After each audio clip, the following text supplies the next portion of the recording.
Mango పచ్చడి తయారు చేయడానికి ముందుగా ముక్కలు కట్ చేసుకొని ఒక దాంట్లో వేసుకొని అందులో ఆయిల్ పసుపు ముక్కలకు బాగా పట్టేటట్టు కలుపుకోవాలి.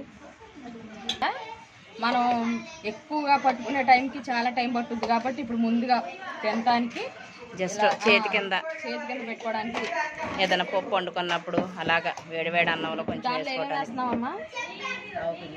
ఆవాలు మెంతులు కలిపి పొడి చేసుకున్న పిండి ఒక స్పూన్ ఏమమ్మా, ఎంత వేస్తావు?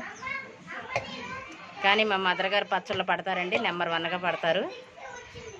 మీకు ముందు ముందు చాలా వీడియోస్ పెడతాను, తప్పకుండా చూడండి. మా మదర్ పచ్చళ్ళు పట్టడంలో కానీ పిండి వంటలు చేయడంలో కానీ నెంబర్ 1గా చేస్తారండి.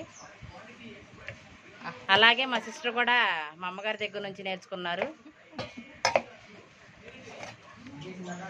మా అమ్మగారు వేస్తూ ఉంటుంటే మా అక్క కలుపుతున్నారండి మొత్తం. ఇవి మీకు ఎప్పటికప్పుడే అప్డేట్ చెప్తూ ఉంటానండి. చూడండి ఒకసారి ఎలా కలుపుతున్నారో చూడండి. మనం కలిపే విధానాన్ని బట్టే పచ్చడి కూడా నిల్వ ఉంటుందండి. తర్వాత ఏం వేస్తున్నారమ్మా? ఉప్పు, సరిపడంత ఉప్పు. సరిపడా ఉప్పు, ఆవాలు మెంతులు కలిపి బాగా గ్రైండ్ చేసుకున్నారు. ఏం అవసరం లేదు, మనం ఊరికే మనం మెజర్మెంట్స్ మనకు తెలుసు కాబట్టి ఎప్పుడు చేసుకుంటూ ఉంటాం కాబట్టి కొలతలు ఏమి లేకోకుండా ఎంత పడుతుంది ఏంటో చూసి దాన్ని బట్టి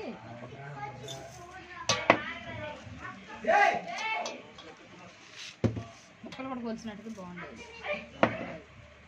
ఏం కాదులే, చేతి కింద ఉండే పచ్చడిగా. జస్ట్ ఈసారి నిలవ పచ్చడి చేసేటప్పుడు బాగా పెడతాను. అంటే ఇంకా మామిడికాయ గట్టిగా టెంకనం కట్టలేదు, లైట్గా ఉంది. జస్ట్ చేతి కింద ఇది అయితే ఎక్కువ రోజులు నిలవ ఉండదు. కూడా సరిగ్గా గట్టిగా చిన్న ముక్క కట్ చేసుకుని ఏదో పిల్లలు తింటా ఉంటారులే. మనం కరెక్ట్గా నిలవ ఉండే పచ్చడి పట్టుకోవాలంటే మే నెల రావాల్సిందేను.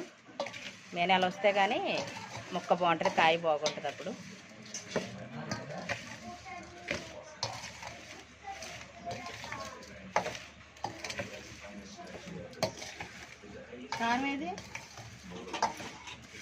ఉప్పు వేసారు, ఆవు పిండి, మెంతి పిండి, ఎల్లుల్లిపాయలు,